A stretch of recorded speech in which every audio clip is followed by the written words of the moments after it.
करने के लिए स्वीकार किया जाता है, उसी को मुद्रा कहते हैं।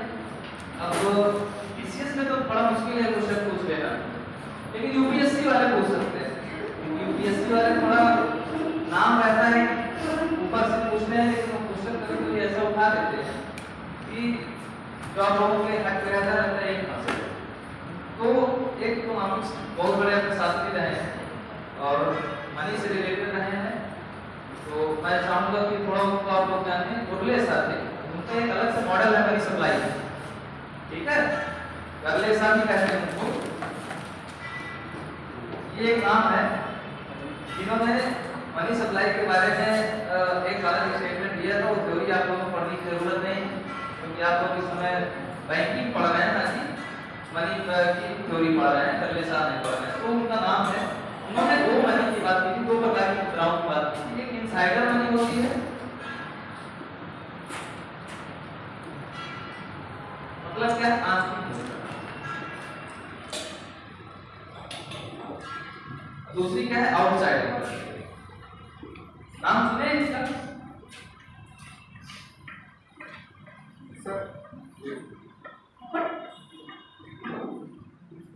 नाम सुने? इनसाइडर मनी क्या है, आउटसाइडर मनी क्या है? कोई किसी प्रकार की कोई आइडिया?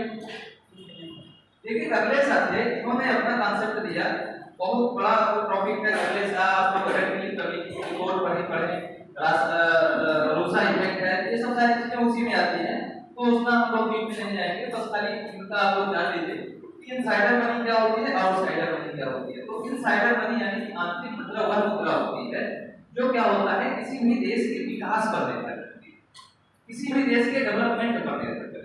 ठीक, विकास पर निर्भर कैसे करती है मैं लिखा दूंगा, परेशान मत होइए, लिखाना शुरू कर दिया हूं आप लोगों ने, तो मैं खाली समझा रहा हूं, ना चीजें लिखा दूंगा। तो क्या है, किसी भी देश के क्या है, विकास पर निर्भर करती है। अब विकास किसी भी देश का होगा तो क्या होगा, बैंकिंग गतिविधियां बढ़ेगी, बैंकिंग या नॉन बैंकिंग गतिविधियां बढ़ेगी। तो जो बैंकिंग और नॉन बैंकिंग गतिविधियों के द्वारा जो भी मुद्रा का क्रिएशन किया जाता है, ठीक है,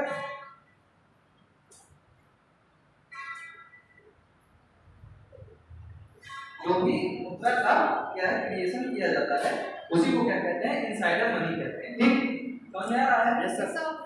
हेलो, अरे हो, यस सर। तो उसी को क्या कहते हैं, इनसाइडर मनी कहते हैं। इनसाइडर मनी क्या है, मतलब जितनी भी बैंकिंग गतिविधियां हैं, जितनी भी बैंकिंग गतिविधियां हैं, उनके द्वारा जो मुद्रा का सृजन किया जाता है, उसी को क्या कहते हैं, इनसाइडर मनी। इनसाइडर मनी समझ में? अब जब बैंकिंग गतिविधियां होंगी, बैंकिंग एक्टिविटीज होंगी, तो उसके द्वारा क्या होगा कि किसी भी देश के विकास पर निर्भर करेगा। जैसे बैंकिंग क्रियाएं जितनी भी अधिक होंगी या नॉन बैंकिंग क्रियाएं जितनी भी अधिक होंगी, तो इसके द्वारा क्या होगा कि उसके द्वारा जो मुद्रा का सृजन होगा, उसको क्या कहेंगे, इनसाइडर मनी। ठीक, क्वेश्चन आप लोगों से पूछ सकता है, डायरेक्ट क्वेश्चन है, कुछ दिक्कत किसको किसने अडॉप्ट किया कर ले सकते, बड़ा मुश्किल है क्वेश्चन पूछ ले, नाम भी दे सकता हूं, बीसीएस वाले पूछ सकते हैं। ठीक है, तो होता क्या है कि इनसाइडर मनी यस सर, आवाज अलग है क्या? तो फिर इनसाइडर मनी आप लोग समझ गए, किसी को समस्या इनसाइडर मनी। अब देखिए आउटसाइडर मनी क्या है। तो आउटसाइडर मनी वह मनी होती है जो सरकार के द्वारा जारी की जाए, तो समझ रहे हैं बात को? जो सरकार के द्वारा जारी की जाती है उसको क्या कहते हैं, आउटसाइडर मनी कहते हैं। यानी कि सरकार के द्वारा हो या आरबीआई के द्वारा हो, इसके द्वारा जो मुद्राएं जारी की जाती है उसको क्या कहते हैं, आउटसाइडर मनी कहते हैं। इसमें सबसे बड़ी बात यह है कि ये जो मुद्रा जारी होती है उसमें क्या होता है, लायबिलिटी हो जाती है। यानी जो व्यक्ति जारी करेगा, जो सरकार जारी करेगी या आरबीआई जारी करेगी, उसमें उसका दायित्व हो जाएगा। दायित्व का मतलब समझ रहे हैं? आवाज नहीं ठीक से आ रही है? मुझे ऐसा लग रहा है कि आवाज नहीं हो रही है। तो उसको क्या कहते हैं, आउटसाइडर मनी, मतलब लायबिलिटी आ जाए। आपने किसी भी व्यक्ति से यदि कोई उधार लिया तो क्या होगा, आपको उसकी लायबिलिटी आ जाएगी, आपको देना होगा, दायित्व हो जाएगा। तो ऐसी मुद्रा जिसके सृजन से क्या हो, किसी की लायबिलिटी आ जाए, दायित्व हो जाए, दायित्व का सृजन हो, उसको क्या कहते हैं, आउटसाइडर मनी। ठीक, या बाह्य मुद्रा कहते हैं। समझ गए आप लोग? ठीक है, आप लोग लिख लीजिए इसको, इसमें कोई दिक्कत नहीं, साइडर मनी आउटसाइडर मनी। इस स्टेटमेंट्स के द्वारा पूछा जा सकता है इस तरह क्वेश्चन, बाकी डायरेक्ट नहीं पूछा जाएगा। नियर मनी तो आप लोग जान ही रहे हैं, उसने बताया भी था नियर मनी क्या होती है, निकट मुद्रा।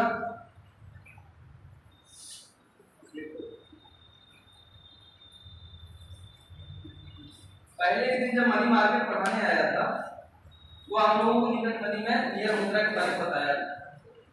कोई बताएगा नियर मनी क्या है, निकट मुद्रा क्या है? कितने लोग आप लोग बैठे हुए हैं, कोई बता दे निकट मनी क्या है? पहले दिन पढ़ाया, बोल के आप लोग अपना नोट्स देख लीजिए तो शायद आपको ये सब तो कहीं ना कहीं मिल जाए। नियर मनी क्या है, निकट मुद्रा। देखिए निकट मुद्रा वह मुद्रा होती है या वह संपत्ति होती है या वह वस्तु होती है जिसको क्या है आसानी से मुद्रा के रूप में परिवर्तित किया जा सके। मतलब क्या है इसमें निकट मुद्रा क्या है?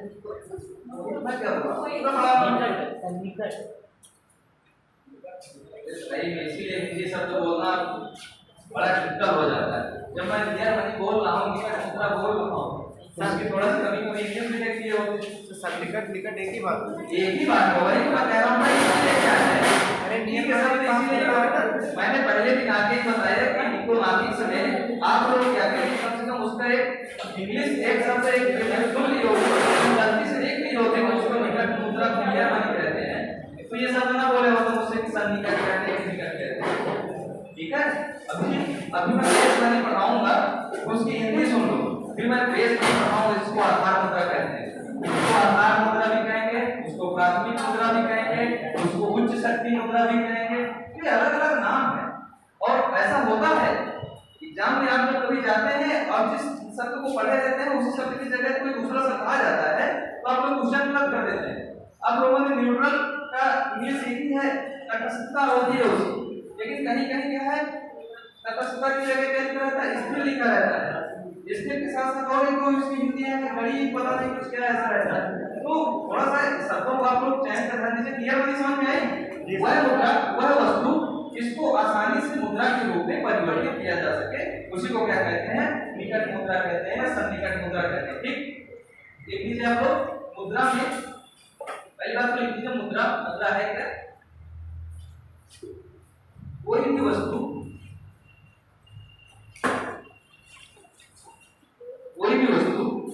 जो सभी प्रकार के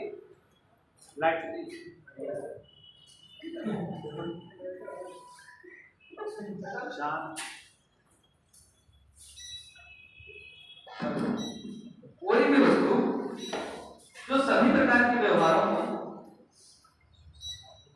कोई भी वस्तु जो सभी प्रकार के व्यवहारों को पूरा करने में,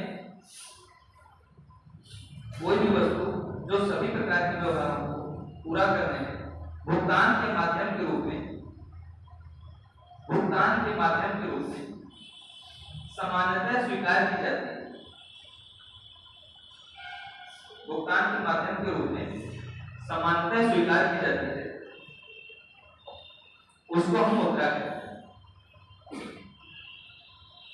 ठीक, अब क्या लीजिए निकट मुद्रा यानी नियर मनी क्या है, क्वेश्चन स्टेटमेंट पूछ लेता है नियर मनी क्या है। ठीक है, बहुत सारे क्वेश्चन आप लोग एग्जाम में देखेंगे, खासतौर से आईपीसीएस वाले में निकट मनी के डेफिनेशन डायरेक्ट एक लाइन में स्टेटमेंट दिया रहेगा और डायरेक्ट क्वेश्चन आ जाता है। तो आप लोग इसको मत सोचेंगे कि छोटा सा शब्द है नहीं कहीं पूछा जाएगा, शब्दों का मतलब शब्द से ही बना के बोल रहे हैं। हाँ वही उसकी डेफिनेशन कहीं दे देता है, जैसे उसकी एक लाइन में देखेंगे कि वह मुद्रा जो क्या है कि 100% परिसंपत्ति के रूप में परिवर्तित की जा सके या तत्काल रूप से परिवर्तित की जा सके। तो आप जब लैंग्वेज समझ जाएंगे उसका डेफिनेशन समझेंगे तो आसानी से जान जाएंगे कि हाँ यही है। ठीक है, लिख लीजिए। अब देखो इसकी एक हिंदी और होगी, समीपस्थ मुद्रा होगी, इसको एक हिंदी और कहते हैं समीपस्थ।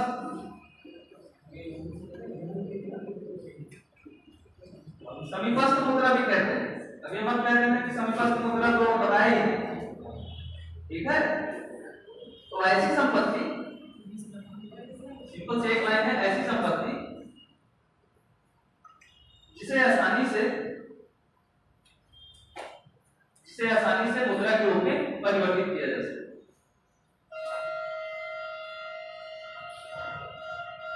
जिसे आसानी से मुद्रा के रूप में परिवर्तित किया जा सके। जैसे चेक,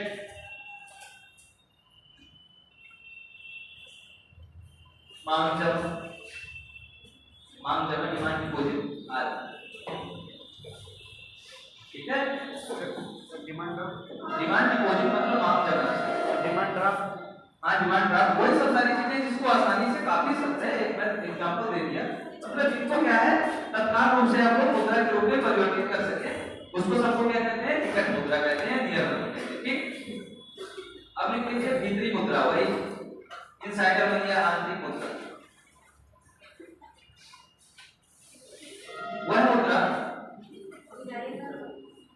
भीतरी मुद्रा या इनसाइडर मनी, हाँ किसी को लिखना पाए तो आप लोग बोल सकते हैं। ठीक है, वह मुद्रा जो अर्थव्यवस्था की भीतरी निजी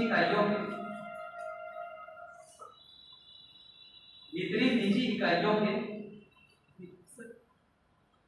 वह मुद्रा जो अर्थव्यवस्था की भीतरी निजी इकाइयों के ऋण पर आधारित हो, जैसे बैंक जमा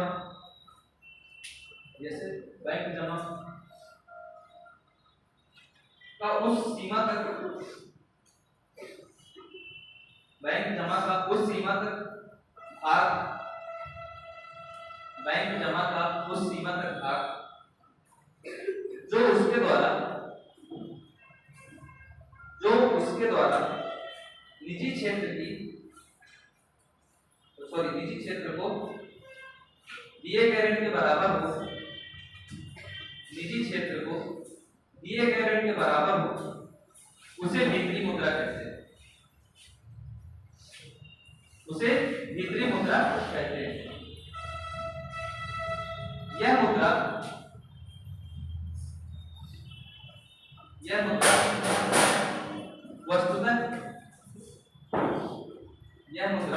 वस्तुतः अर्थव्यवस्था के विकास प्रक्रिया का परिणाम होती है। अर्थव्यवस्था की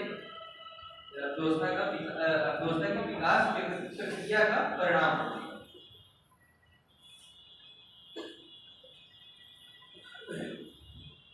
इस प्रकार की मुद्रा का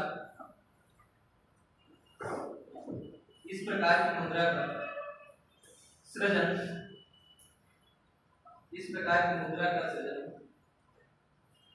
व्यापारिक बैंकिंग तथा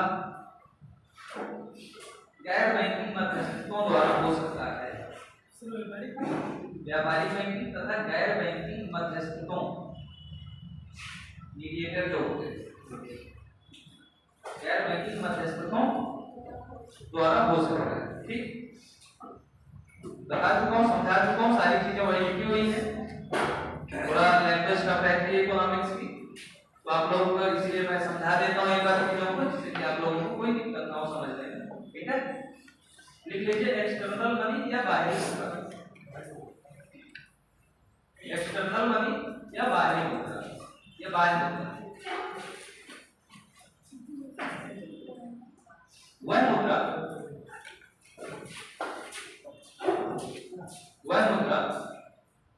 जो सार्वजनिक क्षेत्र के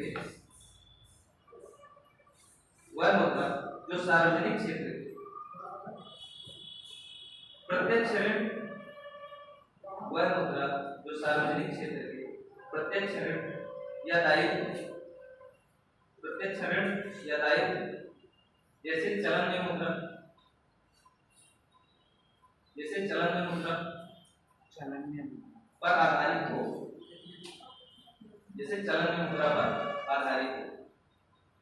यह सरकार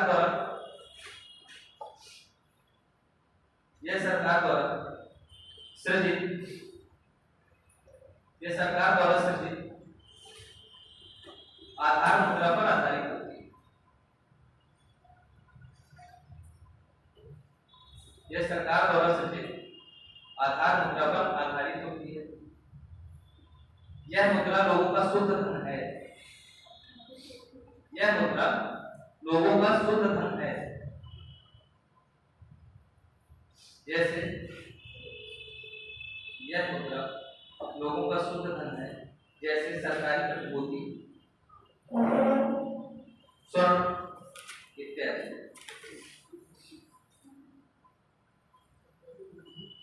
सरकारी प्रतिभूति, स्वर्ण या सोना इत्यादि। प्रतिभूति, हाँ, सरकारी प्रतिभूति कैसे होती है? जैसे बॉन्ड होता है ना, गवर्नमेंट सिक्योरिटी होती है ना, तो सिक्योरिटी का मतलब होता है कि कोई ऐसा व्यक्ति प्रपत्र जो व्यक्ति प्रपत्र हो उसको क्या कहते हैं? प्रतिभूति कहते हैं। जैसे हमने सोना जमा कर रखा, सोना जमा किया जब किसी के पास, तो बदले में कुछ ना कुछ उनको सिक्योरिटी देगा, कि कोई ना कोई प्रमाण देगा कि तुमने मेरे पास सोना जमा किया है, उसी को क्या कहते हैं? सिक्योरिटी। ठीक है, प्रतिभूति। सर पैसे जमा करेंगे तो भी कौन देगा क्या? पैसे जब जमा करने जाते हैं उसके बदले में आपको कुछ ना कुछ मिलता है कि नहीं मिलता? जब आप शेयर लेते हैं, किसी से डिबेंचर लेते हैं, बॉन्ड लेते हैं, तो कुछ ना कुछ मिलता है, राइट मिलता है ना, उसी को क्या कहते हैं? प्रतिभूति कहते हैं। ठीक। अब आप लोगों ने कई बार वनडे एग्जाम में क्वेश्चन भी किया होगा, पूछता है सिक्के या धातुओं को कौन सी मुद्रा कहते हैं? जी सर, पूछता है, कई बार पूछा होगा सिक्के या धातुएं होती हैं उनको कौन सी मुद्रा कहते हैं, है ना? तो आप लोग लिख लीजिए जो सिक्के और धातुएं। पहली बात तो ये बता ही चुका हूं, दिखाने की जरूरत तो है नहीं। जो आंतरिक मुद्रा होती है उसमें क्या होता है? दायित्व का सृजन नहीं होता, ठीक है। और जो बाहरी मुद्रा होती है, बाह्य मुद्रा होती है, उसमें दायित्व का सृजन होता है, जिस प्रकार इसको सही लिखा भी होगा। आप लोगों ने देखा होगा किसी भी नोट में आरबीआई के जब देखते हैं, कोई भी नोट में 200 उठा लेते हैं, आई प्रॉमिस टू पे लिखा होता है। इसका मतलब क्या है? किसी को आइडिया है? आई प्रॉमिस टू पे, मैं अदा करने का वचन देता हूँ। हाँ, तो तुम हिंदी बता दी। मैं धारक को इतने रुपए अदा करने का वचन देता हूँ, इसका मतलब क्या है? किसी कभी सोचा इसका क्या मतलब होता है? उसमें लिखा रहता है मैं धारक को 50 रुपए देने का वचन देता हूँ, मैं धारक को 100 रुपए देने का वचन देता हूँ। कभी सोचे क्या है? कोई प्रोडक्ट अगर परचेज करते हैं उसको तो आखिरकार ऐसा क्यों लिखा हुआ है उस नोट में? अगर कोई नहीं देगा तो भारत सरकार उतने रुपए देगी आपको। बिल्कुल, मतलब क्या है कि आप क्या है, जितने रुपए की वो नोट है उतने रुपए का दायित्व सृजित हुआ है, भले ही आप सरकार के पास मांगने जा रहे हैं या मांगने नहीं जा रहे हैं, ठीक है। जितने रुपए की जो नोट है उसका मतलब ये है कि उसकी लायबिलिटी है आरबीआई की, ठीक है। लायबिलिटी मतलब दायित्व है आपका। जिस रुपए की मैंने अभी इसके पहले जब पढ़ाया होगा, आप लोगों को याद होगा, याद करिए जब मैंने बताया था बैंकिंग सेक्टर में कुछ एक दिन पढ़ा रहा था, बताया था जितनी भी स्वर्ण जमा कितना मुद्रा का नोटों का सृजन होता है उसके बारे में बताया था। 115 करोड़ जो भी चीजें बताई उसमें ये भी बताया था कि इसके अलावा जितने भी रुपए का सृजन होगा उसका क्या होगा, उतने के बराबर सिक्योरिटी रखी जाएगी, वह चाहे मुद्रा के रूप में हो, चाहे विदेशी प्रतिभूति के रूप में हो या किसी और रूप में। मतलब जितने रुपए छापे जाएंगे उतने के बराबर क्या होगा, कुछ ना कुछ सिक्योरिटी रखी जाएगी। तो जितने रुपए की नोट है उसमें आई विल प्रॉमिस टू पे का मतलब यह है कि वह धारक को वचन देता है, यानी कि आरबीआई यह वचन दे रही है कि इस रुपए का दायित्व है मेरे ऊपर। मतलब एक तरफ से उसके पास ऋण है और अंतिम रूप से जो दायित्व होता है किसका होता है? सरकार का होता है। क्यों? क्योंकि सरकार के अंडर में क्या काम कर रहा होता है? आरबीआई काम कर रहा होता है, ठीक है। गवर्नमेंट बॉडी का नाम ऑप्शन में नहीं दिया हुआ है, तो अंतिम दायित्व क्या है? आरबीआई का है। और मतलब अंतिम दायित्व किसका? सरकार का है। सरकार ऑप्शन में नहीं है तो आरबीआई, ठीक। तो अब आप लोग लिख लीजिए, इसको कई नामों में जाना जाता है। जो सिक्के या नोट होते हैं इनको टोकन मनी या सांकेतिक मुद्रा कहते हैं।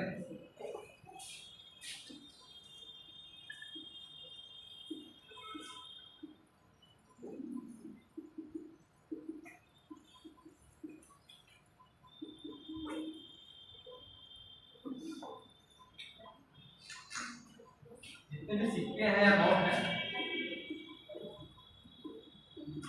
इनको क्या कहते हैं? टोकन मुद्रा कहते हैं। ऐसा टोकन मुद्रा इसलिए है क्योंकि इनका वास्तविक मूल्य जितना है उससे अधिक कीमत पर, मतलब इनका जो वास्तविक वैल्यू होती है वह क्या है? कम होती है, और जो इसकी डेट मनी है या फिर संकेतित है या फिर जो दिख रहा होता है वो ज्यादा होता है, ठीक है। इसीलिए इसको क्या कहते हैं, टोकन मनी या सांकेतिक मुद्रा कहते हैं। इसको एक शब्द से और जानते हैं, फिएट मनी भी कहते हैं। अब इसकी हिंदी यही है, ठीक है। सर नोट कोई मतलब 10, 20, 50, 100? हाँ, कोई भी सिक्का है, कोई भी नोट है सर 2000? हाँ, 2000 का फिएट मुद्रा भी इसको कहते हैं, ठीक है। लिख लीजिए, सिक्के दोनों को क्या क्या नामों से जाना जाता है। इसको एक कहते हैं अनुज्ञापित मुद्रा भी कहते हैं।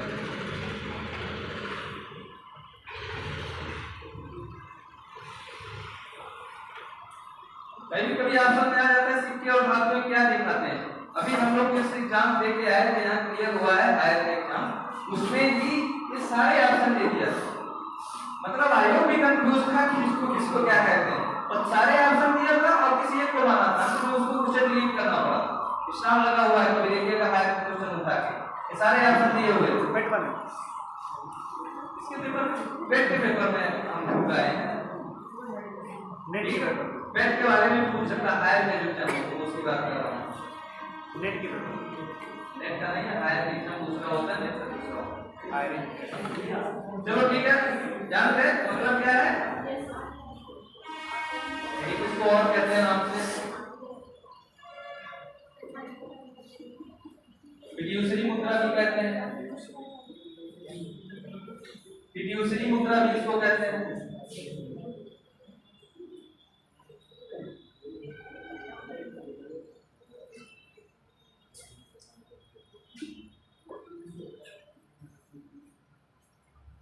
इतने नामों से सिक्के जो नोटें होती हैं, इतने नामों से जानी जाती है। कोई भी ऑप्शन आप लोगों से पूछ सकता है, कोई भी ऑप्शन रख सकता है, तो आप लोग इस चीज को ध्यान रखेंगे, ठीक है।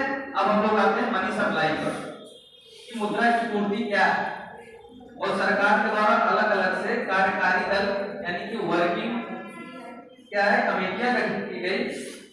ये है ना सब कुछ, यस सर। वर्किंग कमेटियां गठित की गई, जिसके द्वारा क्या हुआ, मनी सप्लाई के बारे में अलग अलग समय में अलग अलग चर्चा की गई। जब 1961-62 के समय मुद्रा की पूर्ति के लिए क्या हुआ था, प्रथम कार्यकारी दल गठित किया गया, ठीक है। फर्स्ट वर्किंग फोर्स कमेटी जो थी वह गठित की गई थी, जिसमें मनी सप्लाई के बारे में सिर्फ एक कॉन्सेप्ट है, यम, या मतलब मनी। अब इसका यम का मतलब क्या था कि चलन में मुद्रा यानी कि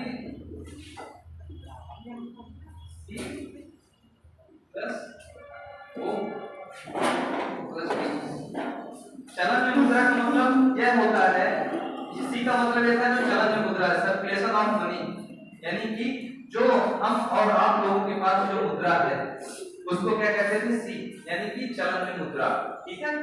ओ का मतलब यह था अदर डिपॉजिट, यानी कि जो आरबीआई के पास जो जमाएं होती थी, आरबीआई के पास जो क्या है कि बैंकों की जो मांग जमाएं होती थी, उसके अतिरिक्त जो जमाएं होती थी उसको क्या कहते थे, अदर डिपॉजिट कहते हैं। जैसे आप लोगों ने देखा होगा कि जब आईएमएफ या वर्ल्ड बैंक से जब कोई ऋण लिया जाता है, किसके पास जाता है, आरबीआई के पास जाता है। तो ये क्या है, वो जो ऋण है वो क्या है, अदर डिपॉजिट, ठीक है। फिर ये क्या है, डी मतलब क्या है, डिमांड डिपॉजिट, मतलब ये है कि जो आरबीआई के पास जो जमा है व्यापारिक बैंकों का, उसी को क्या कहते थे, डिमांड डिपॉजिट कहते थे, ठीक है। तो अब ये जो 1961-62 के आसपास जो मतलब कार्यकाल गठित हुआ, वो सिर्फ किसकी बात करता है, यम की बात करता है। सर एम है क्या, यम मतलब मनी या मनी सप्लाई, वो सिर्फ यम की बात करता है, मनी सप्लाई की बात करता है, ठीक। और मनी सप्लाई का यम का मतलब क्या था, C plus O plus D, ठीक है। मैं भी आप लोगों को लिखाऊंगा, परेशान मत होइए। इसके बाद 1967-68 के आसपास दूसरा कार्यकारी दल गठित किया गया, जिसने इसमें क्या कहा, यम 3 की बात। अभी आप लोगों को बताऊंगा यम 3 को ब्रॉड मनी क्यों कहते हैं। नाम सुने कभी, यम 3 ब्रॉड मुद्रा या समग्र मुद्रा या व्यापक मुद्रा, नहीं सुने कभी, सुना M3 सुना है, M3 सुना है। वही M3 का मतलब क्या होता है, व्यापक मुद्रा भी बताएंगे क्या है। 1969 के आसपास में क्या हुआ कि M3 का कॉन्सेप्ट आया। अब देखिए 1977-78 के आसपास जो तृतीय कार्यकाल गठित किया गया, उसने क्या हुआ कि 3 कॉन्सेप्ट दिए, M1, M2 और M3, ठीक है। अभी मैं आप लोगों को बताऊंगा, लिख लीजिए एक बार। फिर आप लोग कंफ्यूज हो जाएंगे, काफी सारे लोग हो गए। मुद्रा की पूर्ति मनी सप्लाई आप लोग हेडिंग डाल लीजिए। आरबीआई ने पहली बार मुद्रा की पूर्ति, हाँ हेडिंग है मुद्रा की पूर्ति। आरबीआई ने पहली बार मुद्रा की पूर्ति की अवधारणा पर आरबीआई ने पहली बार मुद्रा की पूर्ति की अवधारणा पर विचार करने के लिए मुद्रा की पूर्ति की अवधारणा पर विचार करने के लिए 1961 में 1961 में प्रथम कार्यकारी समूह गठित किया। प्रथम कार्यकारी समूह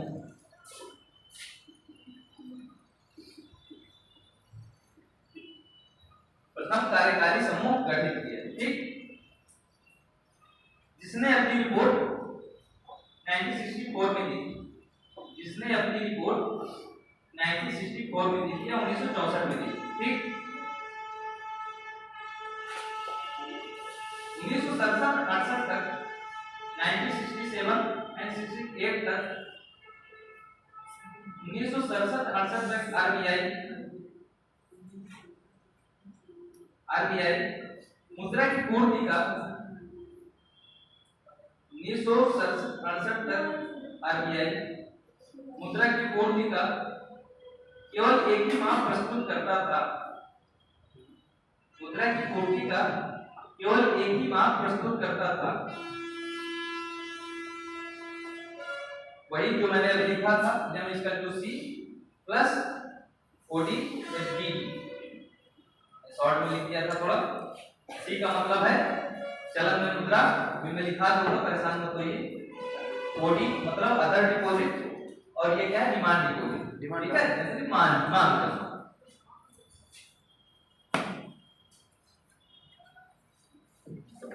ये जो 1964 की रिपोर्ट थी,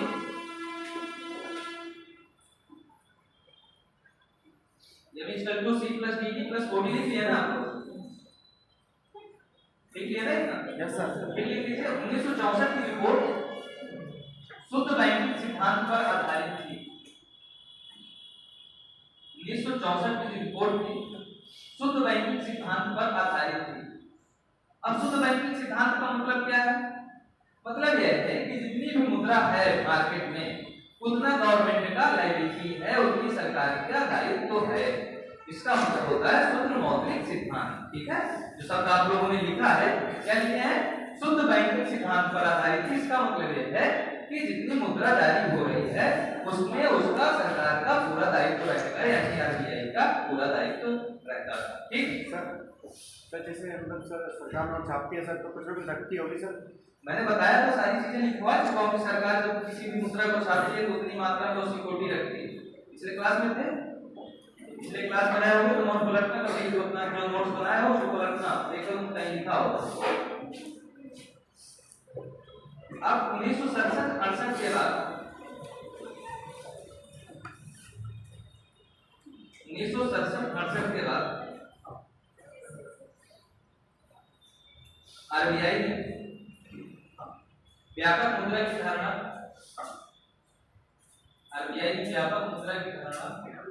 यंत्रित स्वीकार की। व्यापक मुद्रा की धारणा यंत्रित स्वीकार की। व्यापक मुद्रा को समग्र मुद्रा भी कहते हैं,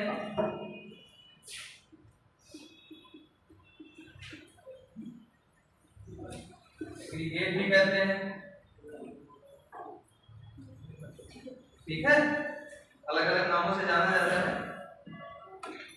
आरबीआई का दूसरा कार्यकारी दल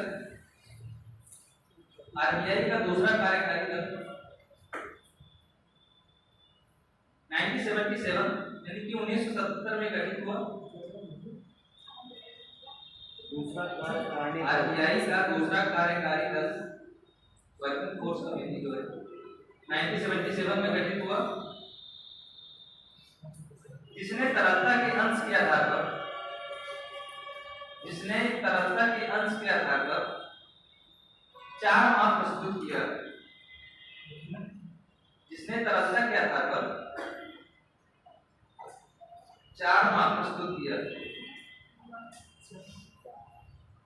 4 माह में उसने प्रस्तुत किया, ठीक है। तरसता क्या था पर अब उसमें आप लोग लिख लीजिए यम1 क्या है, यम1 के सामने यही डाल लीजिए, मतलब बराबर करके लिख लीजिए। यम1 मतलब क्या है, लोगों के पास करेंसी,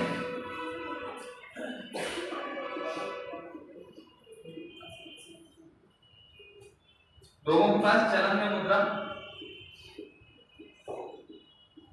यम1 लिखा है, ठीक है। लोगों के पास चलन में मुद्रा,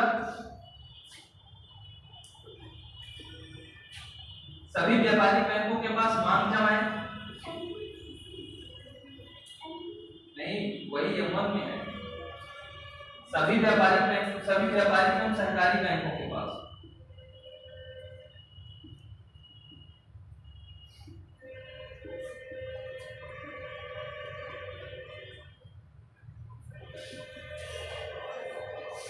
सभी व्यापारिक एवं सहकारी बैंकों के पास मांग जमाएं।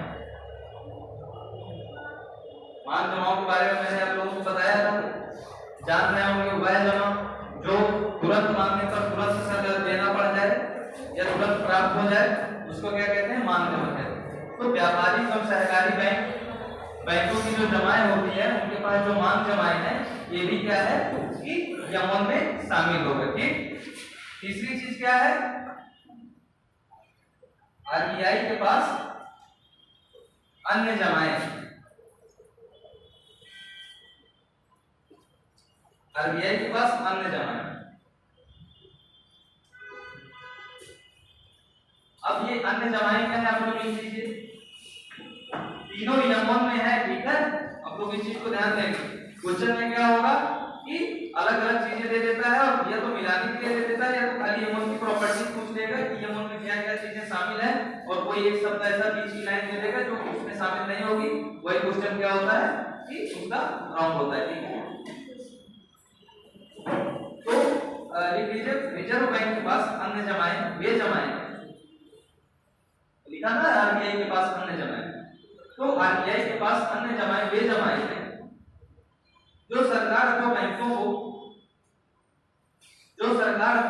को छोड़कर, जो सरकार अथवा बैंकों को छोड़कर है,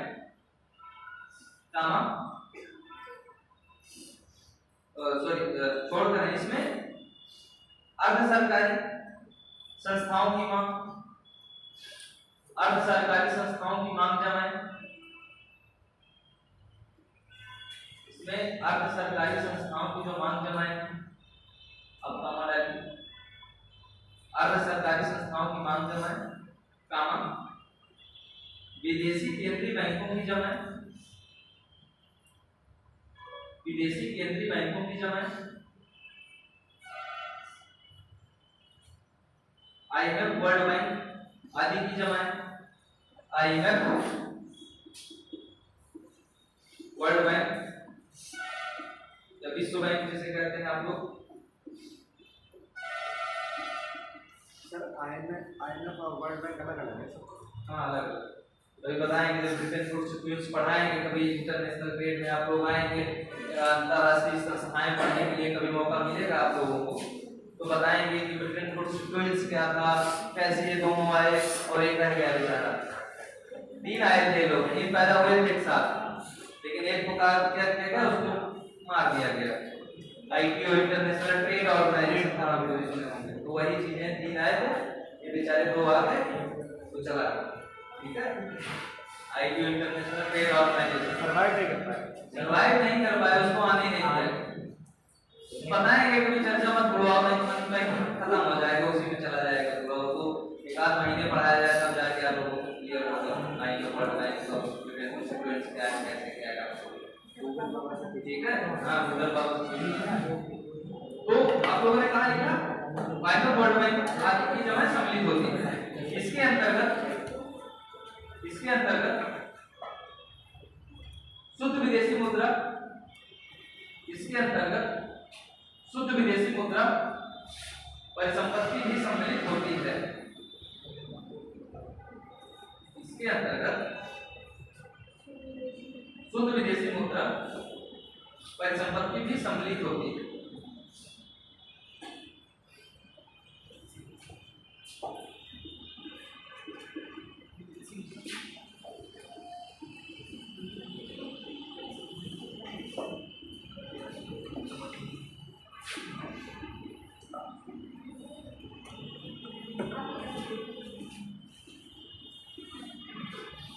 M2 क्या है? M1 प्लस पोस्ट ऑफिस की बचत जमा है। सर ये जो IMF को वर्ल्ड बैंक देगा वो ऋण देगा ना? क्या हाँ, अनुदान देगा, ऋण देगा। उनको क्या बिल बनेगा साफ हाँ, क्रेडिट क्रिएशन करता है, लेकिन वो क्रेडिट के माध्यम से हिसाब करता है। वो अलग से IMF में ट्रांच होती है, अलग अलग ट्रांच है। 100% ट्रांच क्या है और क्रेडिट ट्रांच क्या है, और ट्रांच की बात है। साथ की बात कर रहे हो, बड़ा मुद्दा था टीजीटी में जब हम लोग एग्जाम दिए थे, तो टीजीटी में क्वेश्चन आया था, वो आज तक डिसाइड नहीं हो पाया कि IMF देता क्या है। कहीं ऋण दिया रहा था, साख भी दिया था, वो जो ऑप्शन मान लिया था वो कोई और, ठीक है, किसी बुक में मिल ही नहीं रहा था जो ऑप्शन आयोग ने मान लिया था। तो अभी मतलब IMF क्या है, ऋण देता है, वो सॉफ्ट ऋण देता है। सॉफ्ट ऋण को बताएंगे, IMF में मत लाओ मुझे, कोशिश कर रहा हूँ कि मनी सप्लाई आप लोग कंप्लीट कर दूं। कभी जब पढ़ेंगे इंटरनेशनल इंस्टीट्यूशन तो पढ़ाया क्या है, क्या यूनिवर्सिटी है वो किस टॉपिक के अंतर्गत? अंतरराष्ट्रीय जब संस्थाएं पढ़ेंगे, इंटरनेशनल इंस्टीट्यूशन पढ़ेंगे तब पढ़ाएंगे, ठीक है। या कभी एक्सचेंज रेट पढ़ाने के लिए मेरे को मौका मिल गया कि मैं जब या इंटरनेशनल रिलेशनशिप, तो भी मैं कोशिश करूंगा कि आप कंप्लीट करूं। नहीं तो इंटरनेशनल रिलेशनशिप आप लोगों को पढ़ाएंगे, जो क्वालिटी वाले होंगे वो पढ़ाएंगे, तो शायद उसमें भी आप लोगों को बताया जा सकता है। मेरे पास आएगा तो मैं पढ़ा दूंगा, ऐसा नहीं, ठीक है। तो M2 आपको लिख दीजिए, M1 प्लस पोस्ट ऑफिस की बचत जमा है। अभी मैं देखो बताऊंगा कि कितना थोड़ा लॉजिक टाइप का आप लोगों को कैसे याद रहेगा। M1 तो आप लोग समझ गए क्या था, लोगों के पास जो चलन में मुद्राएं थी, सभी व्यापारिक बैंकों या सहकारी बैंकों के पास जो भी मांग जमाएं हैं, और तीसरा क्या है, RBI के पास अन्य जमाएं हैं। ये क्या था, तीनों M1 में शामिल होते हैं, ठीक है। क्वेश्चन सबसे ज्यादा यही पूछा जाता है क्योंकि आसान लिखा भी कम रहता है, तो सबसे ज्यादा क्वेश्चन यही पूछा जाता है। M2 क्या है, सबसे ज्यादा, ठीक है। ऑप्शनल हाँ, ऑप्शनल में, और क्या लिटरेचर में आएंगे। मनी सप्लाई के बारे में आप पूछ सकते हैं, ऐसी बात नहीं, मेंस में भी पूछ सकता है, वो अलग दूसरा क्वेश्चन है। मेन चीज ऑप्शनल में इस तरह के क्वेश्चन आते हैं। तो M3 क्या है, लिख लीजिए M1 plus M3 equal to M1 plus, confuse मत होइएगा, M2 मत लिख दीजिएगा। M1 बोल रहा हूं, इसका मतलब M1 ही है, ठीक है।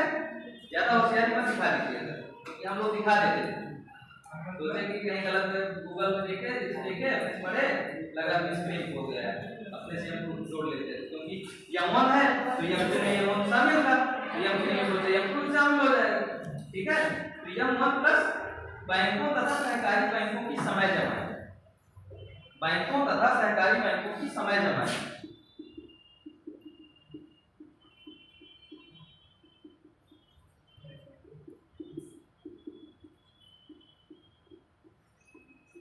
मैं पिछले 2-3 साल का यूपीएससी का क्वेश्चन देख रहा हूँ, यहाँ क्वेश्चन काफी पूछ रहा है।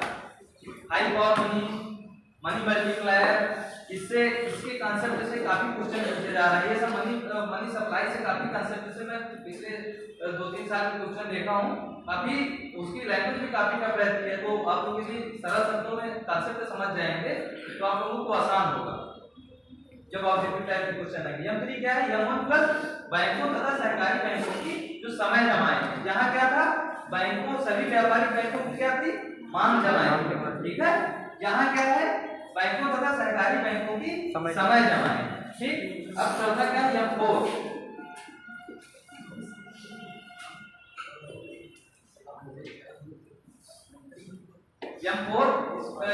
M3 प्लस ऑफिस की कुल जमाएं, पोस्ट ऑफिस की कुल जमाएं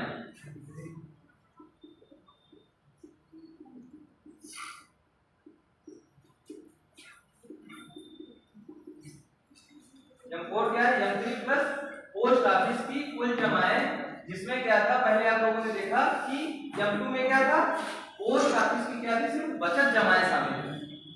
पोस्ट ऑफिस की क्या थी, सिर्फ बचत जमाएं शामिल थी। M4 में क्या है कि पोस्ट ऑफिस की जितनी जमाएं हैं वो सब शामिल होती हैं। तो तीन चीजों को छोड़कर जैसे क्या है लिख लीजिए, कुल पोस्ट ऑफिस की कुल जमाएं जिसमें राष्ट्रीय बचत पत्र, इसमें राष्ट्रीय बचत पत्र, कामा किसान विकास पत्र, राष्ट्रीय बचत पत्र, कामा किसान विकास पत्र, फिर कामा राष्ट्रीय बचत पत्र, कामा किसान विकास पत्र, कामा इंदिरा विकास पत्र,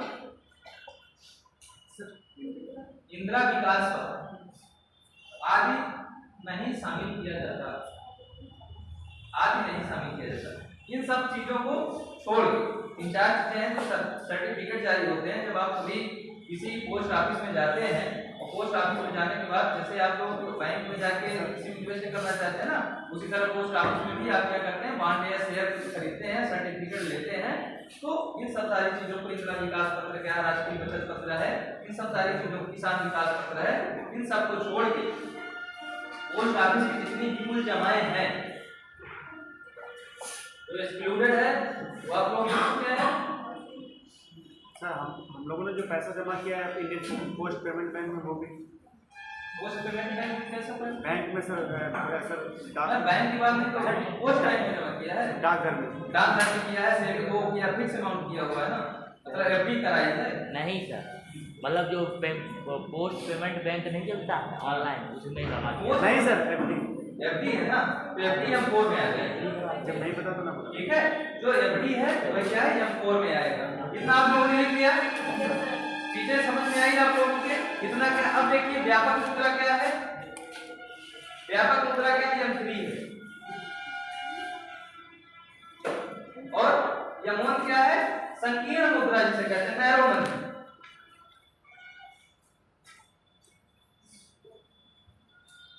broad money, narrow money.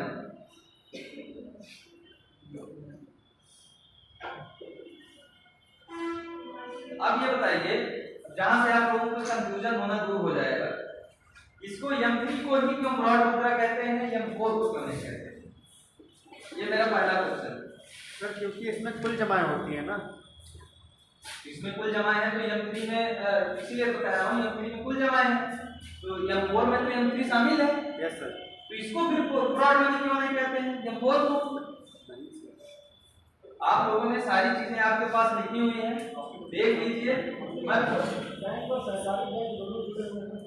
Bank और सहकारी बैंक इसमें जुड़े हुए हैं M3 में ना। Yes sir. आपका कहने का मतलब बैंक और सहकारी बैंक M3 में जुड़े हुए हैं, तो M3 ऑलरेडी M4 में जुड़ा हुआ है। Yes sir. मैं यही इसलिए मैं कह रहा हूँ कि आप लोग अपने से समझेंगे चीजों को कि M3 ऑलरेडी M4 में जुड़ा हुआ है, यानी कि जो M4 है वो M3 के अलावा है, यानी कि जो M3 में चीजें शामिल है वो सब शामिल है M4 में, और इसके अतिरिक्त भी कुछ चीजें शामिल है। बात समझ आ रही है? तो क्यों ऐसा M4 को ना कहेंगे ब्रॉड मनी, M3 को ब्रॉड मनी कहा जा रहा है? मैं इस बात पे इसलिए फोकस दे रहा हूं कि कहीं आप लोग कंफ्यूज मत हो जाइएगा। M3 को इसलिए कहा जा रहा है क्योंकि M3 में आप लोग एक ध्यान से देखिए, M4 में उसमें पोस्ट ऑफिस की चीजें शामिल हैं। पोस्ट ऑफिस को RBI नहीं रेगुलेट करती, उसको गवर्नमेंट रेगुलेट करती है। बात समझ में आ रही है? सरकार, आप लोग M2 को देखिए, यहाँ पर क्या है, M1 प्लस पोस्ट ऑफिस की जमाएं। इसलिए क्या है कि सरकार क्या करती है, सिर्फ M1 को, RBI क्या करती है, सिर्फ M1 को और M3 को ही रेगुलेट करती है। बात समझ में आ रहा है? M2 और M4 क्यों नहीं है, अभी मैं आप लोगों को जब वाईबी रेड्डी कमेटी की रिपोर्ट पढ़ाऊंगा, अभी इसके बाद जस्ट वही बताने जा रहा हूँ, उसी में यही कमेटी क्या है, मतलब एक तरफ से सुधार किया गया और इन सबको अलग कर दिया गया, और M2 M3 M4 अलग से कर दिया गया और जो पोस्ट ऑफिस की चीजें हैं उसको L1 L2 L3 में डाल दिया गया।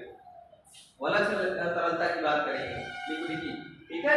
तो आप लोगों को मैं क्या समझाने का मतलब यह है कि व्यापक मुद्रा ब्रॉड मनी M3 को इसलिए कहा जाता है कि ब्रॉड मनी M3 में क्या है, पोस्ट ऑफिस की चीजें नहीं शामिल। देखिए M3 क्या है, M1 प्लस बैंकों तथा सहकारी बैंकों की समय जमाएं, ठीक है।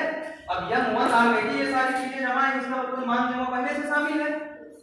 और फिर बचा क्या था, टाइम डिपॉजिट यानी कि समय अवधि, जिसको फिक्स्ड डिपॉजिट भी कहते हैं आप लोग, वो बचा था, वो भी शामिल हो गया। यानी कि जितनी भी बैंकिंग गतिविधियां थी वह क्या थी, M3 में शामिल हो गई थी। मतलब जिनको बैंक या सहकारी बैंक रेगुलेट करते हैं उनको वो सब सारी चीजें क्या है, M3 में शामिल हुई। और M2 और M4 जो थे उसमें क्या है, पोस्ट ऑफिस की चीजें शामिल हैं। ये चीज आपको याद रहेगी, पोस्ट ऑफिस की चीजें जहां शामिल होगी वहां क्या होगा, M2 और M4 सम याद कर लीजिएगा। बस जहां सम की बात आ जाती वहां पर क्या था, यही यहां से क्वेश्चन सबसे ज्यादा पूछता है। रेड्डी कमेटी में बहुत कम पूछता है क्वेश्चन, यहां से क्वेश्चन सबसे ज्यादा पूछता है। यही कमेटी आज भी सबसे ज्यादा चलन में है, सबसे ज्यादा प्रश्न में यही से क्वेश्चन उपलब्ध होता है, ठीक है। तो आप लोग इस चीज को याद रखेंगे कि M4 क्या है, M4 ना होगी, M3 ब्रॉड मनी है। कभी गलती से M4 नहीं लीजिएगा। अभी आप लोगों से पूछ दिया जाए इसमें से कौन सी मनी सबसे ज्यादा लिक्विडिटी यानी सबसे ज्यादा तरल है, तो आप लोग उसको बताएंगे। M3 M1 M1 सबसे ज्यादा तरल मुद्रा क्या है, M1 है। क्योंकि मैंने अभी निकट मुद्रा की बात की थी ना, तो सबसे ज्यादा जो तरल मुद्रा है, मान लें जब आप चाहें तुरंत ले लें। लोगों के पास चलन मुद्रा उससे तरल कुछ होता ही नहीं, जब चाहें तब आप लोग उपभोग कर सकते हैं। फिर लोगों के पास, व्यापारिक बैंकों के पास या सहकारी बैंकों के पास जो मांग जमाए हैं उसको भी आप जब चाहें तब तुरंत यूज कर सकते हैं। तो सबसे ज्यादा ये भी क्वेश्चन पूछता है कि इनको सबको तरलता के क्रम में विभाजित कीजिए, मतलब वर्गीकृत कीजिए। तो सबसे ज्यादा तरल क्या है, M1 है, फिर क्या है M2 है, फिर क्या है M3 है, फिर क्या है M4। इसका क्या है, डिसेंडिंग ऑर्डर असेंडिंग ऑर्डर में पूछ सकता है, और अवरोही क्रम में भी पूछ सकता है, पूछता है इस तरह के डायरेक्ट क्वेश्चन, ठीक है। तो सबसे ज्यादा तरल मुद्रा क्या है, M1, और सबसे अतरल या कम तरल मुद्रा क्या है, M4। यहां पर मत कंफ्यूजन कर दीजिएगा कि M3 मार दें आप लोग, दोनों में फर्क है। जब व्यापक मुद्रा पूछी जाएगी तो आप लोग मारेंगे M3 ब्रॉड मनी, ठीक है। और जब क्या है अतरल मुद्रा यानी नॉन लिक्विडिटी मनी पूछेगा तो उस समय आप लोग क्या मारेंगे, M4 मारेंगे, ठीक है। इसमें कंफ्यूज मत हो जाएगी, इसलिए मैंने एक साथ दोनों चीजों को बता दिया। M4 क्या है, सबसे अतरल मुद्रा।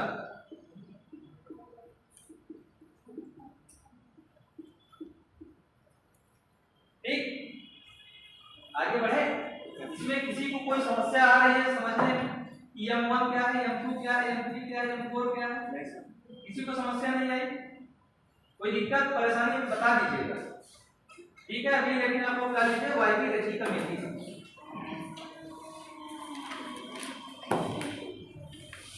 1997 में सर ये normal sir Y B rating Y की रेटिंग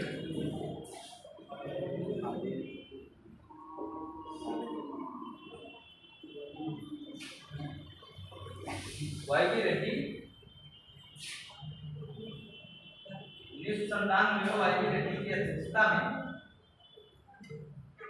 1997 में वाई की रेटिंग की अध्यक्षता में कार्यकारी समूह का गठन किया गया। कार्यकारी समूह का गठन किया गया जिसने अपनी रिपोर्ट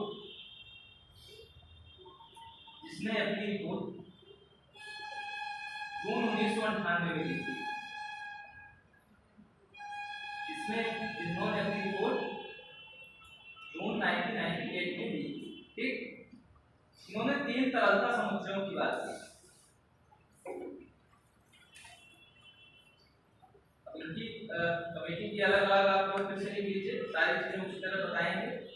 M0 इन्होंने M1 को मतलब क्या किया, एक नया कॉन्सेप्ट लाया M0, और M4 की अवधारणा को क्या किया, समाप्त कर, ठीक है। इन्होंने क्या किया M0 M1 M2 M3 की बात। आप लोग जो वाईपी रेड्डी कमेटी के बारे में डायरेक्ट पूछा जाएगा तब ये सारी चीजों का आंसर देंगे। नॉर्मल यदि किसी कमेटी का नाम नहीं दिया है तो जो मैंने आप लोगों को बताया है इसी के अकॉर्डिंग आंसर आप लोगों का होगा। वैसे ज्यादातर क्वेश्चन इसी के अकॉर्डिंग पूछा जाता है। यदि थोड़ा टेक्निकल क्वेश्चन पढ़ने की कोशिश करेगा तो राइटिंग वाईपी रेड्डी कमेटी की रिपोर्ट के अकॉर्डिंग जो उसका M1 M2 M3 का मापक होगा उसके अकॉर्डिंग दे देगा क्वेश्चन। ठीक है, तो आप लोग कंफ्यूज मत होइएगा।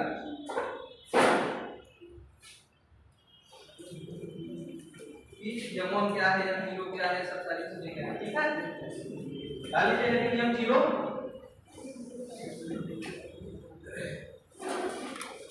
M0 क्या है? चलन में मुद्रा। M0 चलन में मुद्रा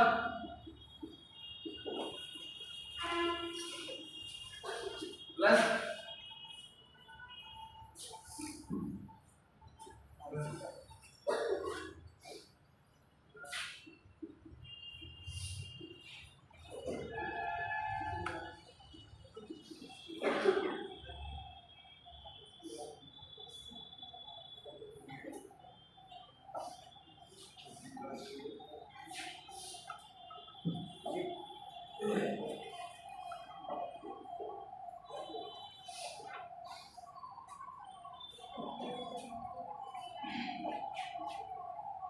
चलन में मुद्रा सबसे ज्यादा इंपॉर्टेंट है, भी बताऊंगा। केस में इसी को कहते हैं आधार मुद्रा। ये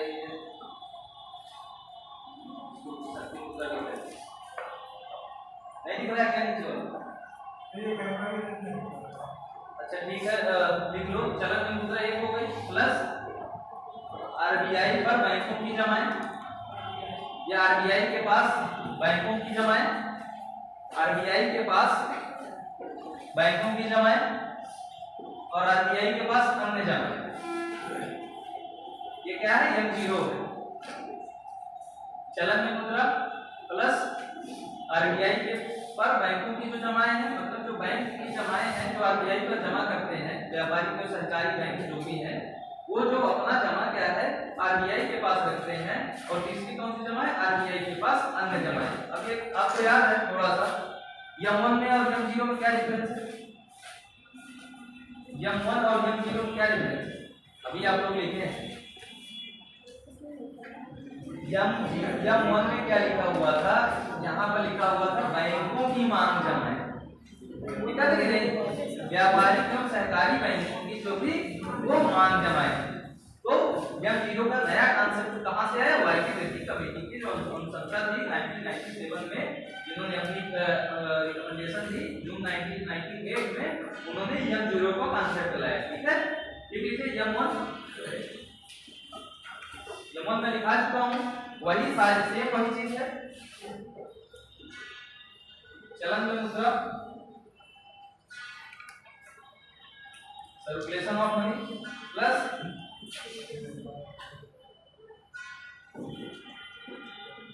बैंकों की मांग जमा है, डिमांड डिपॉजिट। और तीसरी चीज क्या है? आरबीआई के पास अन्य जमा।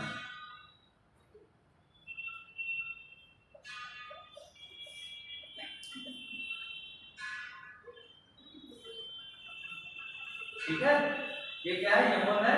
मतलब क्या पहला क्या चीज है? जो M1 वहां था वही M1 यहाँ भी है। चलन में मुद्रा, बैंकों के पास क्या है? मांग जमाएं। मांग जमाएं का मतलब आप लोग क्लियर है, समझ रहे हैं ना, कि जो किसी भी समय तत्काल रूप से मांगी जा सके उसको क्या कहते हैं? मांग जमा कहते हैं। तीसरा क्या है? आरबीआई के पास अन्य जमाएं। ठीक, M2 क्या है? M1 plus M2 equal to M1 plus एक वर्ष से अधिक, M2 equal to M1 plus एक वर्ष से अधिक परिपक्वता वाले मैच्योरिटी पीरियड से कहते हैं। परिपक्वता वाले निवासियों के व्यापारिक बैंकों की समय जमा, निवासियों के व्यापारिक बैंकों की समय जमा प्लस बैंकों द्वारा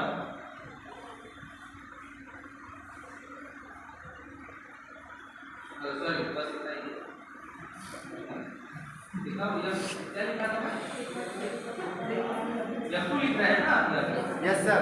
M1 प्लस 1 वर्ष की परिपक्वता वाले निवासियों की अल्पकालिक सावधि जमा, या अल्पकालिक सावधि जमा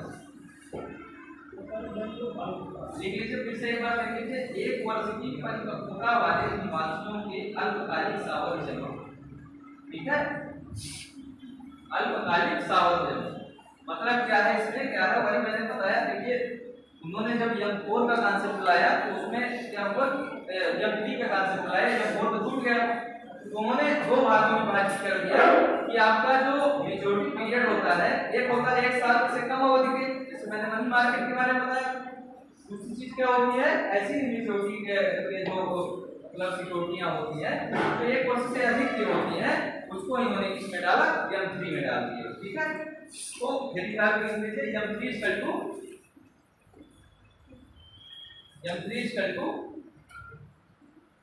M2 प्लस, याद रखिएगा यहाँ M3 इक्वल टू इसमें लिखा हुआ है, वहां क्या था M3 इक्वल टू M1 लिखा हुआ, लिखा था ना, ये फर्क आप लोग समझिएगा। यही थोड़ा कंफ्यूजन है, मैं बताया था कि आपको मुश्किलें हो सकती है, सामने मुश्किलों को करना पड़ सकता है, लेकिन मजबूरी है कि पढ़ना पड़ेगा, नहीं तो क्वेश्चन वहीं से आता है। आगे पढ़ेंगे, आगे पढ़ो, चलो ठीक है पढ़ लेते हैं जैसे भी। M3 क्या है, M2 प्लस 1 वर्ष से अधिक, M3 M2 प्लस 1 वर्ष से अधिक परिपक्वता वाले निवासियों के, 1 वर्ष से अधिक परिपक्वता वाले निवासियों के व्यापारिक बैंकों की समय जमा, परिपक्वता वाले निवासियों के व्यापारिक बैंकों की समय जमा प्लस बैंकों द्वारा वित्तीय संस्थानों के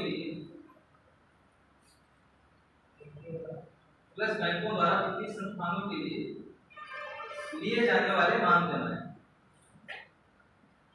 मतलब जब बैंकों द्वारा क्या किया जाता है, वित्तीय संस्थाओं के लिए जाने वाले मांग जमा है, ठीक है। मतलब क्या है, जब बैंक क्या करती है, वित्तीय संस्थाओं की अपने पास क्या करती है, मांग जमा को स्वीकार करती है, वो भी क्या है M3 में शामिल होगा।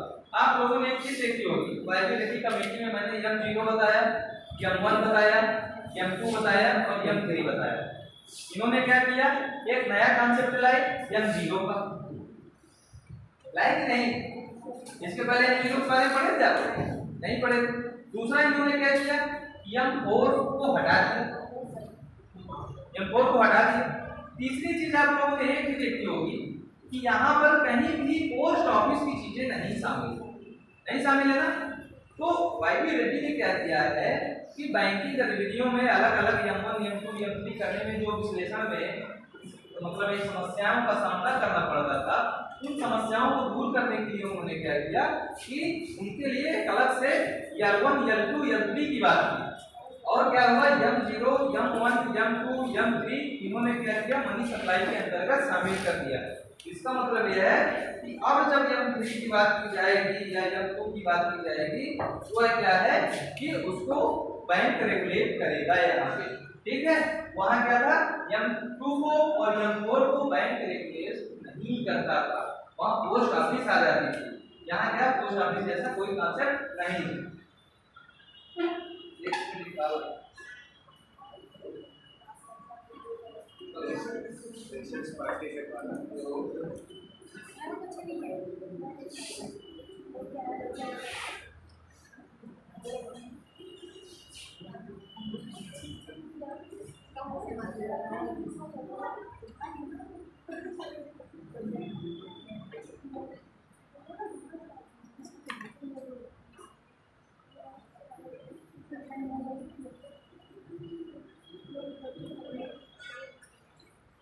हाँ, तो हम लोग कहाँ थे, आप लोग एक चीज समझे, यहाँ पर क्या है, पोस्ट ऑफिस की चीजें कोई नहीं शामिल है, ना M0 में, ना M1 में, ना M2 में, ना M3 में, ठीक है। और क्या था उसमें, क्या था M2 और M4 में क्या था, कि पोस्ट ऑफिस की चीजें शामिल थी 1977 का जो कार्यकाल गठित किया गया था। अब इन्होंने L1 क्या है आप लोग लिख लीजिए, L1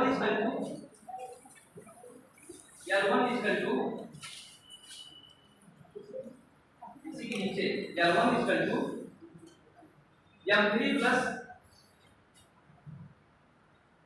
M3 प्लस संपूर्ण पोस्ट ऑफिस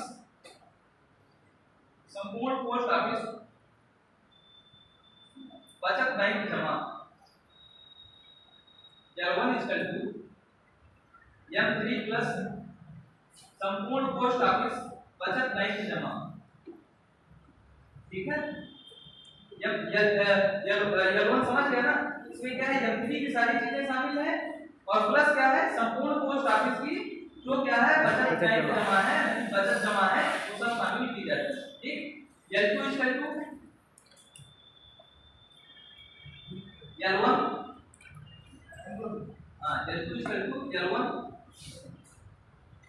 प्लस दीर्घकालिक ऋण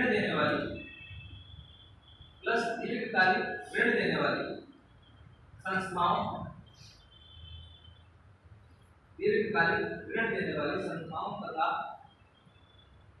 पुनर्वित्तीय संस्थाओं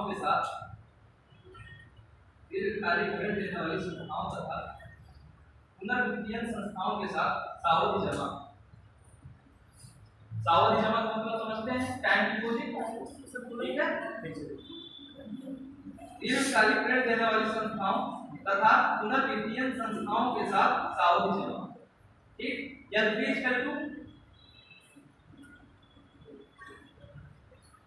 L2 प्लस गैर बैंकिंग वित्तीय कंपनियों द्वारा,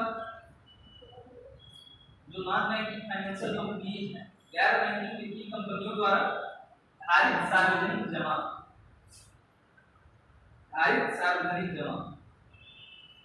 ठीक है, गैर बैंकिंग वित्तीय कंपनियों द्वारा धारित जमा, ये क्या है L2 प्लस है। ठीक है, ठीक है, जब भी एग्जामिनर आप लोगों से दुश्मनी दिखाएगा तभी L1 L2 L3 पूछेगा, नहीं बहुत करेगा तो L1 पूछ लेगा, और यदि दुश्मनी दिखाना होगा तभी वो L1 L2 L3 के बारे में चर्चा करेगा। बाकी जो आप लोगों से पिछली सारी चीजें बताई है मैंने, उसी के बारे में सबसे ज्यादा पूछा जाता है, मैंने अभी तक ऑब्जर्व किया है।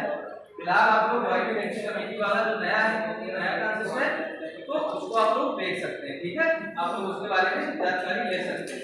अब आप लोगों की इनकी मेजरमेंट कैसे होती है, एक लाइन जो M0 है, M0 की माप कैसे होती है, साप्ताहिक होती है।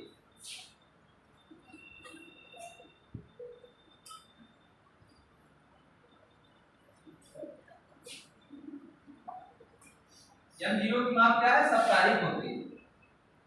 और M1 M2 M3 इन तीनों की माप कैसे होती है, पाक्षिक होती है। पाक्षिक का मतलब समझ रहे हैं आप, 15 दिन। ठीक है, उनकी माप क्या होती है, पाक्षिक होती है। और L1 L2 की माप मासिक होती है, मंथली होती है। L3 की माप क्या होती है, त्रैमासिक, यानी कि तिमाही। ठीक है, M0 की माप, ये क्वेश्चन पूछ सकता है आप लोगों से, M0 की माप कैसे होती है, साप्ताहिक तौर पर होती है। M1 M2 M3 की माप क्या होती है, पाक्षिक, मतलब 15 दिन में होती है। तीसरा क्या है कि L1 L2 की माप कैसे होती है, मासिक तौर पर होती है। और M3 की माप क्या होती है, त्रैमासिक होती है। ठीक, एक दो कॉन्सेप्ट और है छोटे से, जैसे अभी मैंने आप लोगों को दो चीजें बताई थी, हाई पावर मनी क्या है। अच्छा, एक क्वेश्चन पूछो आपसे, बताएंगे थोड़ा सा, ये बताइए थोड़े समय के लिए मैंने क्या किया था कि अब देखिए क्वेश्चन ऐसे पूछता है, जैसे यूपीएससी में आपसे ऐसे क्वेश्चन पूछेगा, यदि कोई व्यक्ति है, स्टेटमेंट दिया हुआ है कि मान लीजिए यदि कोई व्यक्ति है, वह क्या कर रहा है कि उसके पास कोई फिक्स डिपॉजिट था। ठीक, उसके पास कोई फिक्स डिपॉजिट था, यानी कि उसके पास टाइम डिपॉजिट था, उसने क्या किया, बैंक से विड्रॉ किया एक टाइम होने के पश्चात। तो जब वो बैंक से विड्रॉ कर लेगा तो टाइम डिपॉजिट किसमें आता है? मैंने आप लोगों को बताया था, अभी आप लोग 1977 में जाइए थोड़ा सा। M3 जो टाइम डिपॉजिट है क्या लिखा हुआ है आप लोगों में? M3 क्या है? M1 प्लस सभी व्यापारिक बैंकों की, सहकारी बैंकों की समय जमा है ना। इसका मतलब क्या है? ये किसका कॉन्सेप्ट है? M3 का। अब M3 से मैंने क्या किया? मुद्रा को ले लिया कि नहीं? तो मेरा क्वेश्चन ये है कि जब मैंने जो मेरा टाइम डिपॉजिट था तो मैंने उसको क्या किया? मैंने विड्रॉ कर लिया, यानी कि अपने पास रख लिया। तो क्या इसका मनी सप्लाई पर कोई प्रभाव पड़ेगा? यानी कि इसका M3 पर क्या प्रभाव पड़ेगा? आप लोग मुझे बताइए, थोड़ा एक्सप्लेन करिए। मैंने अभी M3 की बात की थी, मतलब टाइम डिपॉजिट में मैंने अपना पैसा जमा किया था व्यापारिक बैंकों के पास। सिंपल सी बात है, आप लोग से क्वेश्चन आप लोगों से पूछ रहा हूँ। M3 में क्या लिखा था? M1 लिखा था प्लस क्या लिखे थे? जितनी भी व्यापारिक या सहकारी बैंक है उनकी क्या है? टाइम डिपॉजिट, ठीक है, यानी कि समय जमा। अब जब टाइम डिपॉजिट की मैंने बात की तो यानी कि जितना मान लो इसके पास, इसमें कितना पैसा पूरा रखना है? 10 लाख रखा हुआ मान लीजिए, ठीक। अब जब 10 लाख रखा हुआ है तो मैं कह रहा हूँ कि मैंने क्या किया, जो मेरा टाइम डिपॉजिट में पैसा जमा था, हमारे लोगों का आप लोगों को जमा होगा। अब जब ये पैसा जमा है तो 2 लाख रुपए मैंने निकाल लिया, ठीक। तो इसका M3 पर क्या प्रभाव पड़ेगा? कोई प्रभाव नहीं पड़ेगा। क्यों नहीं पड़ेगा? क्योंकि सर वो M1 में चला गया। बिल्कुल M1 में चला गया, यही तो मैं पूछना चाह रहा था, यही तो जानकारी लेना चाह रहा था। अच्छा, दूसरा चीज क्या है कि मान लीजिए मैंने उस 2 लाख रुपए को क्या किया कि पोस्ट ऑफिस में जाके NSS या मतलब क्या किया, कोई पोस्ट ऑफिस की कोई वो ले लिया, सर्टिफिकेट ले लिया, तो क्या हो? तो फर्क पड़ेगा, क्या हो जाएगा? क्योंकि वो सर L1 में चला जाएगा। और इधर मतलब अभी L2 में ही जाता हूं, अभी L1 में मतलब वो क्या है कि M1 मतलब मेरी चीज समझ में आया आपको कि नहीं? जो बताने की कोशिश कर रहा हूं, जब आप क्या कर रहे हैं, पोस्ट ऑफिस में जाके कोई जमा कर दे रहे हैं तो क्या होगा? M1 और M3 का हिस्सा नहीं रह जाएगा, वह क्या इसका हिस्सा हो जाएगा? M2 का हिस्सा हो जाएगा। और M2 के क्या हिस्से का मतलब ये है कि जो ब्रॉड मनी है, जो व्यापक मुद्रा है, वो M3 है, वह उसमें शामिल नहीं हो रहा है। इस क्लियर हो गई आपको? यही इसी तरह के स्टेटमेंट आते हैं सर। बैंक की कराएगी एफडी और सर पोस्ट ऑफिस में कराएगी एफडी, दोनों का सवाल अलग होगा। हाँ, दोनों का अलग अलग प्रोसेस होता है। आप लोग जब बैंक में पैसा जमा करते हैं उसकी अलग प्रोसेस होती है, उसका अलग सर्कुलेशन होता है। पोस्ट ऑफिस में जाते हैं पैसा जमा कराते हैं, उसका अलग सर्कुलेशन, अलग रेगुलेशन होता है, ठीक है, उसकी अलग अलग सारी चीजें। तो आप लोग समझ गए? ऐसे किसी टाइप के क्वेश्चन आते हैं, स्टेटमेंट आते हैं और फिर उसको करना होता है। और आप लोग देखेंगे कि 2 लाख रुपए निकाले तो सोचे समझे मार दिए कि हाँ कम हो गई मुद्रा, है ना, ऐसा हो जाता है। तो आप लोग, चलिए अच्छी बात है। अब देखिए उच्च शक्ति मुद्रा, मैंने बताया था आपको उच्च शक्ति मुद्रा क्या है? High power money. इसको प्राथमिक मुद्रा भी कहते हैं, इसको आधार मुद्रा भी कहते हैं, ठीक। इतने सारे नामों को तो मैं जानता हूं, बाकी आप 2-4 नाम और जानते हो तो अच्छी बात है।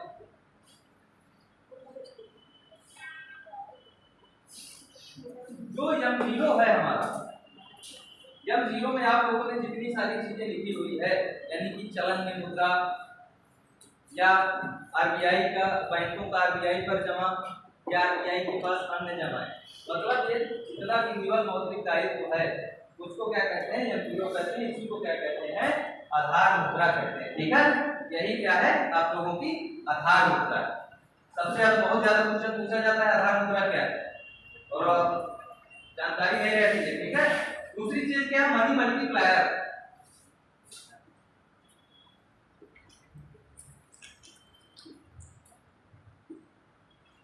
मुद्रा गुणक,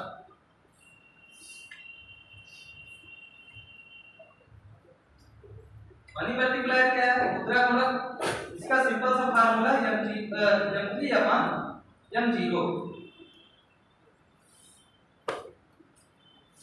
मनी मल्टीप्लायर क्या है?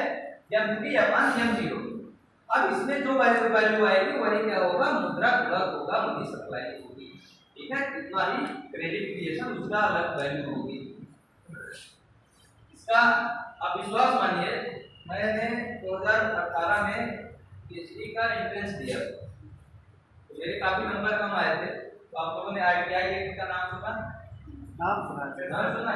क्वालिटी वाले पढ़ाएंगे तो क्या बैठ, ठीक है। तो आईटीआई एक्ट जो 2005 में आया था, उसमें आप लोगों को अपनी कांतियां देखने का, ये सब सारी चीजों का अधिकार होता है।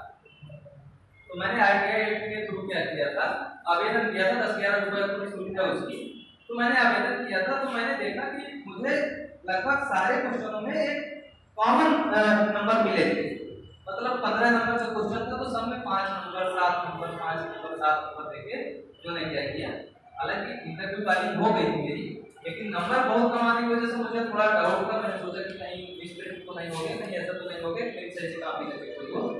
तो मैंने देखा तो उसमें मनी मल्टीप्लायर का एक क्वेश्चन आया, मनी मल्टीप्लायर की, उसमें मैंने देखा था मुझे सबसे ज्यादा नंबर मिले थे, 10 नंबर मिले थे कम में, और मैंने खाली क्या किया था, m3/m0 लिख दिया था और ये दिखा दिया था कि m3 क्या है और m0 क्या है। आप लोग खाली इतना नहीं लिखेंगे, ये भी दिखाएंगे कि m3 क्या है, m3 में क्या क्या चीजें शामिल है, और m0 में क्या है, m0 में जो जो चीजें शामिल है वो मैं बता चुका हूँ, बार बार नहीं लिखूंगा, ठीक है।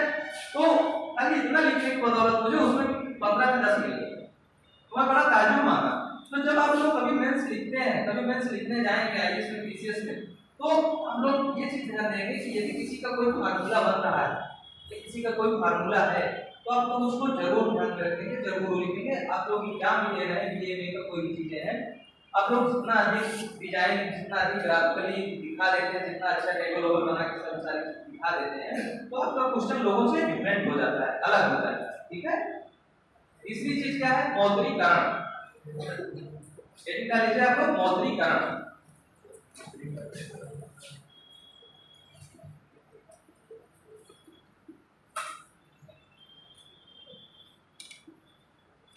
इसका फार्मूला क्या है, m1/GDP into 100, m1/GDP into 100। मैं भी आप लोगों को जीडीपी नहीं बताऊंगा, जीडीपी आप लोग शायद सब लोग जानते होंगे, यस सर, कोई बताने की जरूरत नहीं है।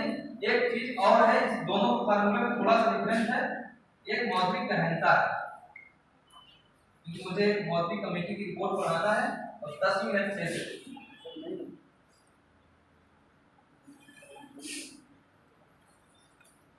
मौद्रिक गहनता क्या है, m3/GDP into 100, ठीक।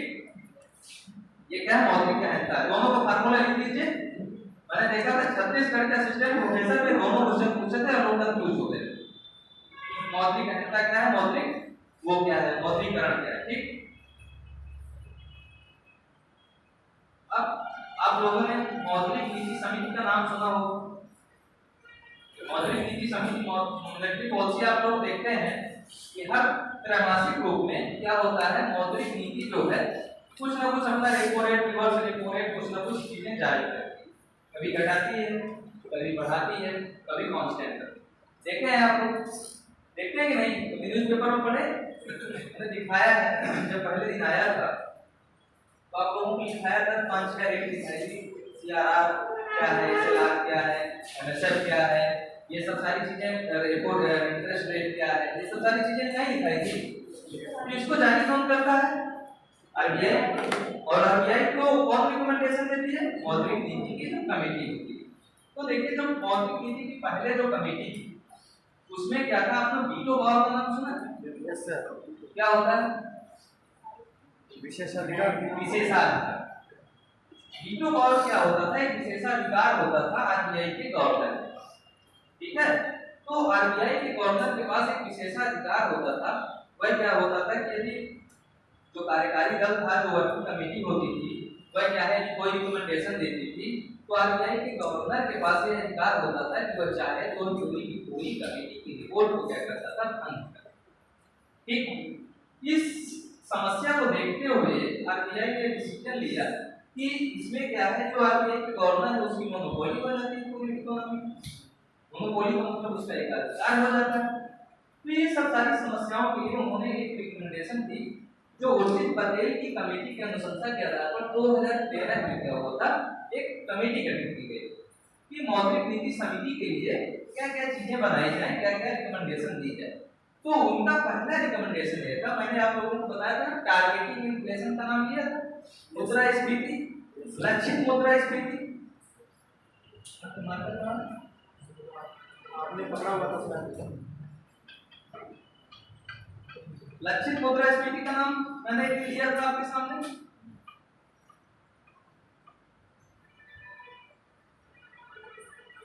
कहा था बात थोड़ा विस्तार में बताऊंगा। प्लस माइनस 4 और प्लस माइनस 2 लिखा था ना।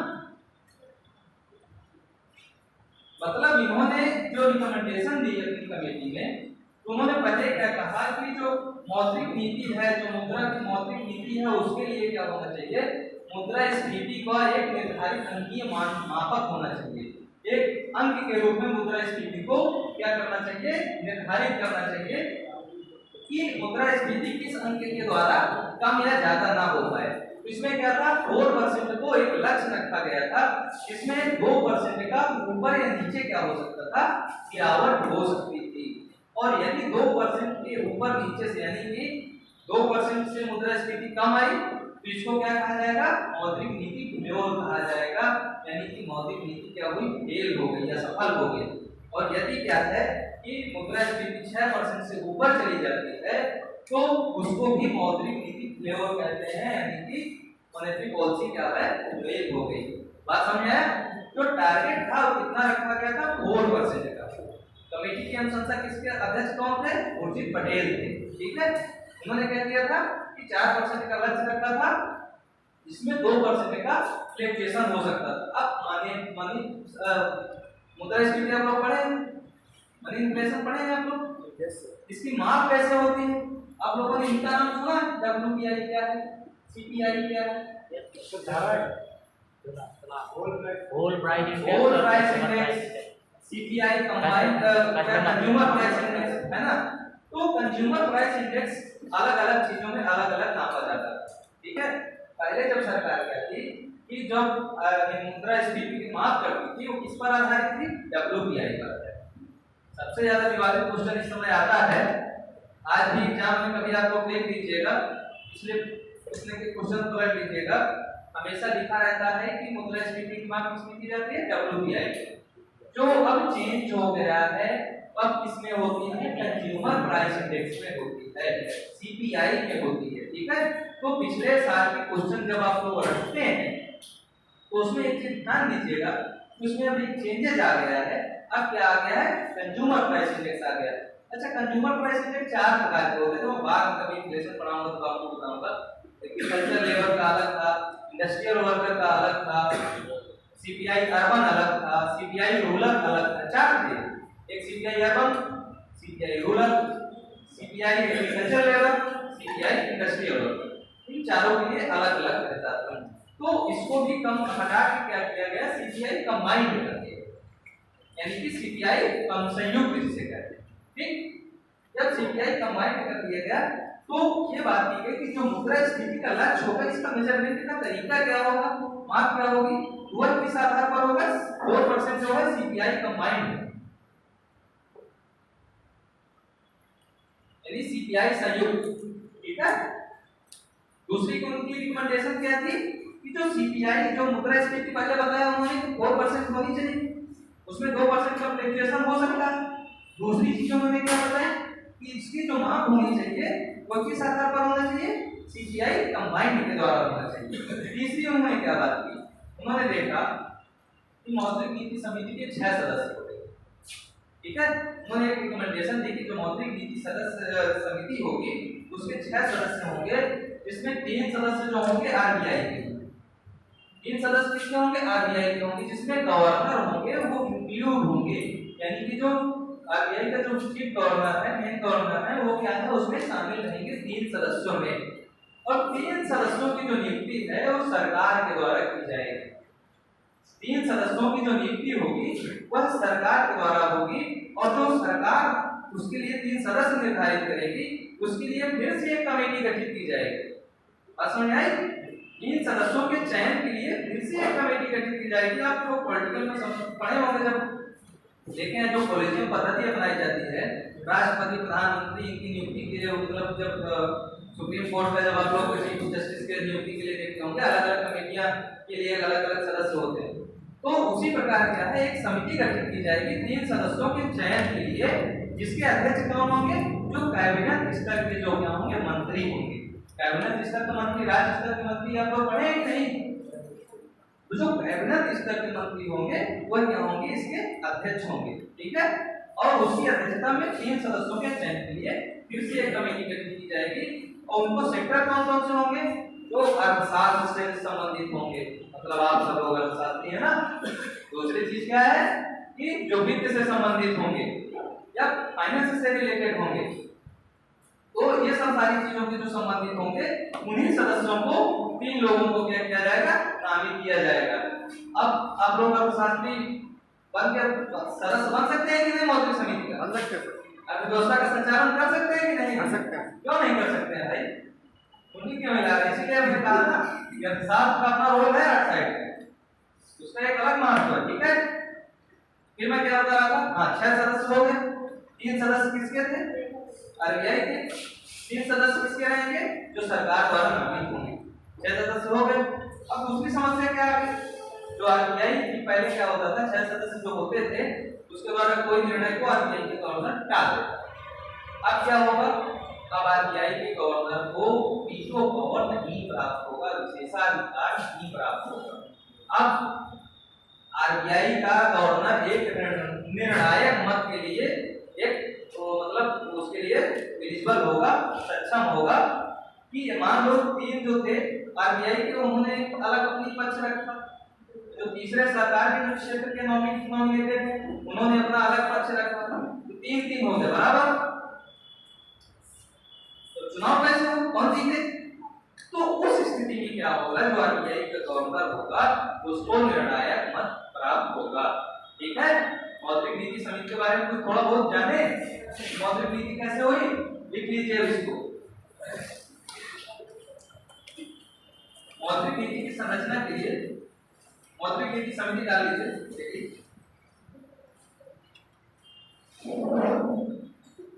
मौद्रिक नीति की संरचना के लिए मुद्रास्फीति को मौद्रिक नीति की संरचना के लिए मुद्रास्फीति को अंकित निर्धारित मानक के रूप में मुद्रास्फीति को अंकित निर्धारित मानक के रूप में सम्मिलित किया जाना चाहिए। निर्धारित मानक के रूप में सम्मिलित किया जाना चाहिए। दूसरा क्या है, नीतिगत संचालन के लिए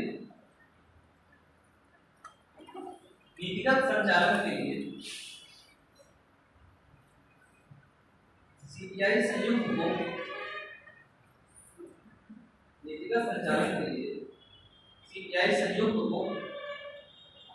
अंकित निर्धारित लक्ष्य के रूप में रखा जाना चाहिए।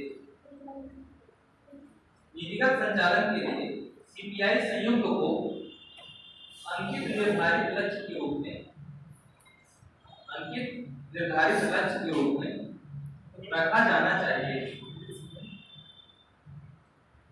अंकित निर्धारित लक्ष्य के रूप में रखा जाना चाहिए। तीसरी पॉइंट है मुद्रास्फीति का लक्ष्य। मुद्रास्फीति का लक्ष्य 4% होना चाहिए।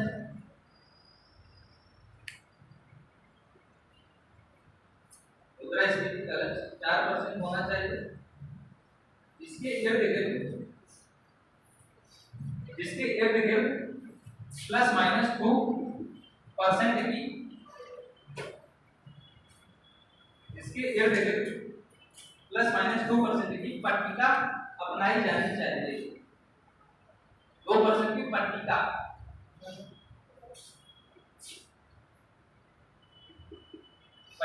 अपनाई जानी चाहिए, ठीक है। चौथा क्या है, मौद्रिक नीति के निर्णयों का अधिकार।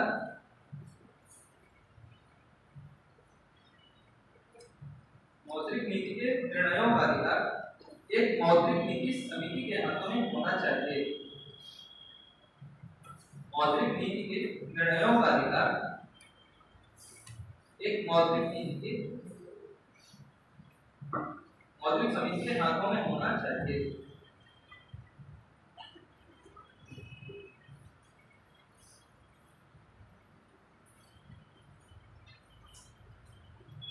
तो 2013 में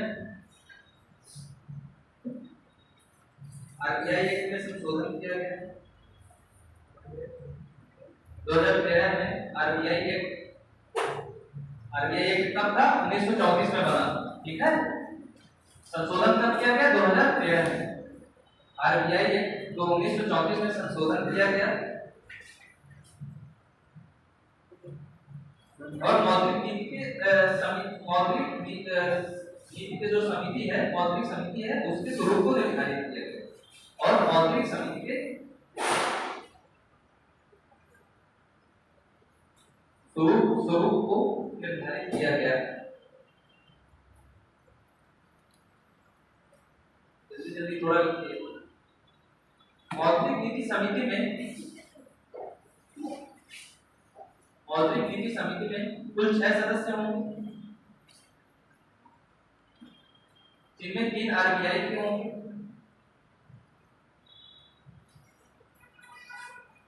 3 आरबीआई के होंगे, जिसमें गवर्नर भी शामिल होंगे। मतलब इन्हीं 3 में गवर्नर शामिल है, ठीक है। इनमें 3 जिनमें आरबीआई के गवर्नर भी शामिल होंगे तथा शेष 3 सदस्य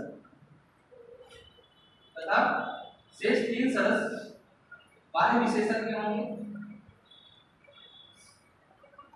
शेष 3 सदस्य बाह्य विशेषज्ञ होंगे, जिनका चयन एक चयन समिति द्वारा किया जाएगा। इनका चयन एक चयन समिति द्वारा किया जाएगा।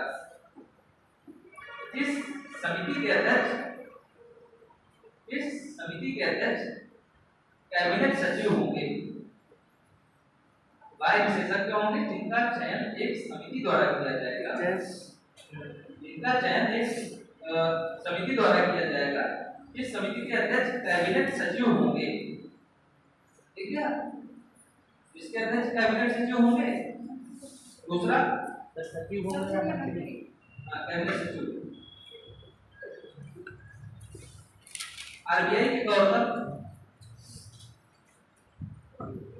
समिति के अध्यक्ष होंगे। आरबीआई के गवर्नर समिति के अध्यक्ष होंगे। गवर्नर का एक निर्णायक मत होगा।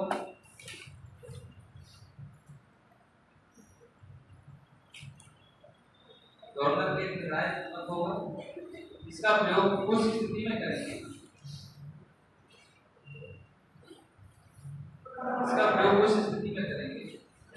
यदि निर्णयों में पक्ष व विपक्ष मत समान हो। इसका प्रयोग उस स्थिति में करेंगे यदि निर्णयों में पक्ष या विपक्ष मत समान हो। 3 सदस्य, अगला पॉइंट है क्या? पक्ष विपक्ष मत समान हो, ठीक है। पक्ष विपक्ष मत समान। 3 सदस्य लिख लीजिए उसके सामने। अर्थशास्त्र, 3 सदस्य अर्थशास्त्र,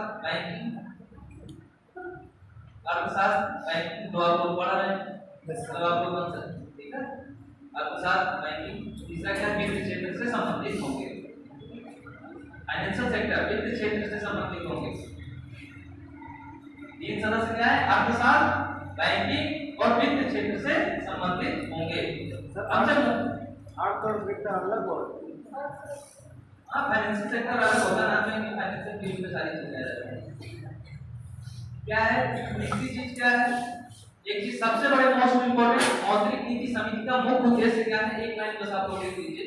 इस समिति का मौद्रिक नीति का मुख्य उद्देश्य क्या होता है? सबसे ज्यादा क्वेश्चन पूछा जाता है। मौद्रिक नीति का मुख्य उद्देश्य कीमत स्थिरता बनाए रखना है, प्राइस स्टेबिलिटी। मौद्रिक नीति का मुख्य उद्देश्य कीमत स्थिरता बनाए रखना होगा, कीमत स्थिरता बनाए रखना होगा तथा साथ ही आर्थिक समृद्धि का उद्देश्य